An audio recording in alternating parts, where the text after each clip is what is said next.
This tutorial is for class 8 Compute Wireless Technologies. Now the question arises, what is wireless technologies?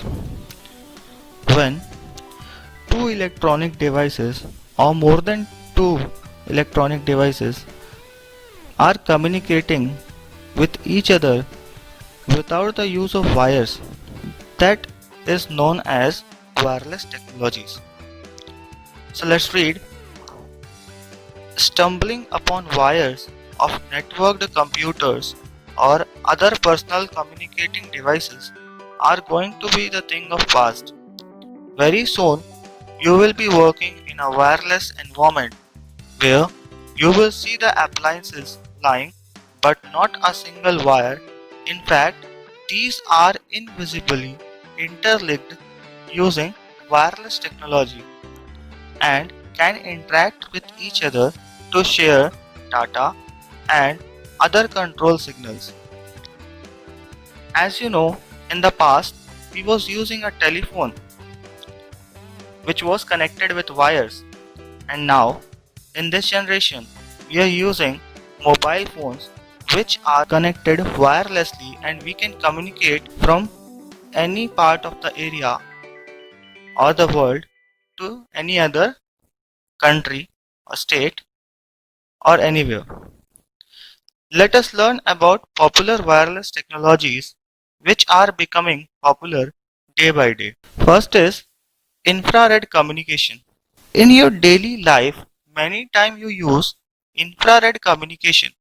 For example, using a remote control, you can switch on, off, and control the operation of a TV or an air conditioner. These days, laptops and cellular phones are also equipped with infrared interface, infrared ports to transfer data and communicate with each other. Although in infrared communication, transmission and reception is simple and easy, but the communicating devices must lie close to each other, usually called a line of sight distance, to be able to work. In this infrared communication, the devices must be closer to each other so that they can communicate properly. The next one is Bluetooth technologies. I hope so many times you have used these type of technologies to transfer the files like images, audio file or video file. So let's read. Bluetooth technology uses short range radio links to connect and replace necessity of cables. It enables wireless and communication between Bluetooth enabled devices. Now, the device which you are using to learn this tutorial is also equipped with a Bluetooth, like your laptop, your desktop, your mobile phone, or if you are using a tablet. So what are the uses of Bluetooth? The first one is you can make call from a wireless headset connected remotely to a cell phone, eliminate cables linking computer to printers, keyboards or mouse. One more thing, so many desktops are not having Bluetooth devices enabled in it. So we can use Bluetooth adapter to use a wireless keyboard or mouse. Third one, hook up MP3 players wirelessly to other machines to download music. Fourth, set up home network so that a person can remotely monitor air conditioning or children internet surfing. And one more thing, you can call home from a remote location to turn appliances on and off, set the alarm or monitor activity. If your house is enabled with Bluetooth devices, you can control the devices from a remote location. Wi-Fi technologies. Wi-Fi stands for Wireless Fidelity and is a term for a high-speed wireless access technology. It is a method of connecting any Wi-Fi equipped devices by radio waves to each other, to a local area network or to internet without wires. In this context of Wi-Fi, there's one more question: hotspot. Now what is a hotspot? A hotspot is a zone that is enabled with high speed wireless internet access. It means if you want to share your internet with any other person to that devices, you can turn on your hotspot and you can share your Wi-Fi with other person also. WiMAX technology. It is the advanced version of Wi-Fi. WiMAX is a technology standard for long-range wireless networking. It operates on the same general principle as Wi-Fi. It sends data from one computer to another via radio signals. A computer equipped with WiMAX would receive data from WiMAX transmitting station. WiMAX stands for Worldwide Interoperability for Microwave Access. The difference between Wi-Fi and WiMAX, as they are same. So the biggest difference between Wi-Fi and WiMAX is not speed but distance. Wi-Fi range is about 30 meters and WiMAX can cover an area within a radius of 50 kilometers with wireless access. Listen it carefully. WiMAX can cover an area within a radius. I'm saying within a radius of 50 kilometers with wireless access. It means WiMAX can be set up and used in a town, और I can say एक शहर में भी इसको build करके use किया जा सकता है. The increased range is due to frequency used and the power of the transmitter. The frequencies used in Wi-Fi is lesser than WiMAX. WiMAX use a high frequency and the power of the transmitter is more than a Wi-Fi. Thus, WiMAX technologies will be useful to cover for internet access and which is much more convenient than putting lots of Wi-Fi hotspot in the city.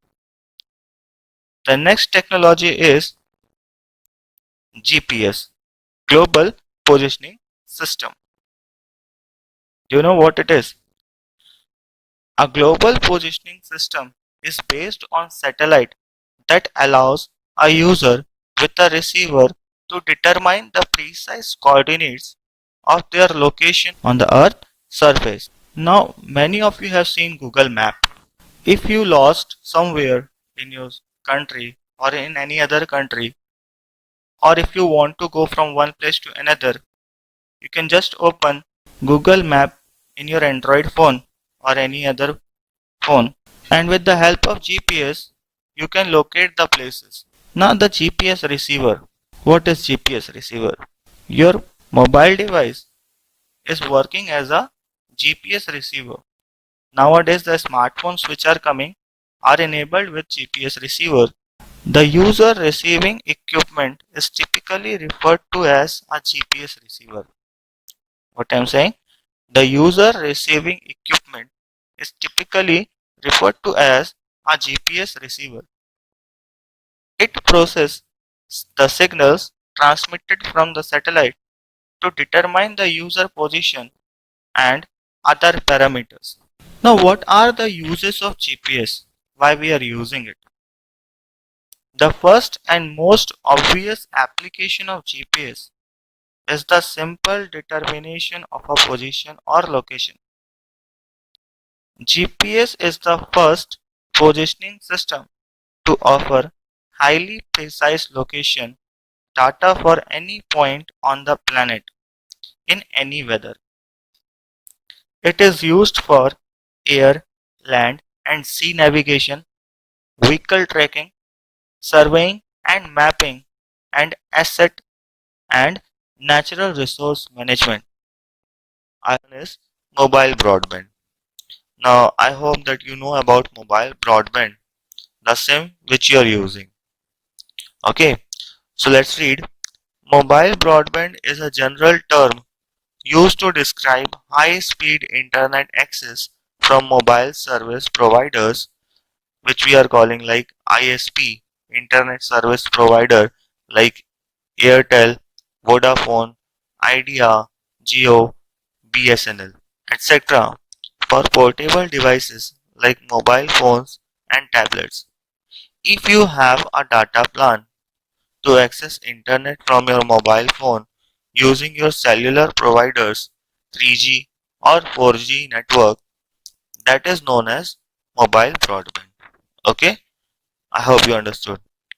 Next is 3G 4G mobile broadband technology.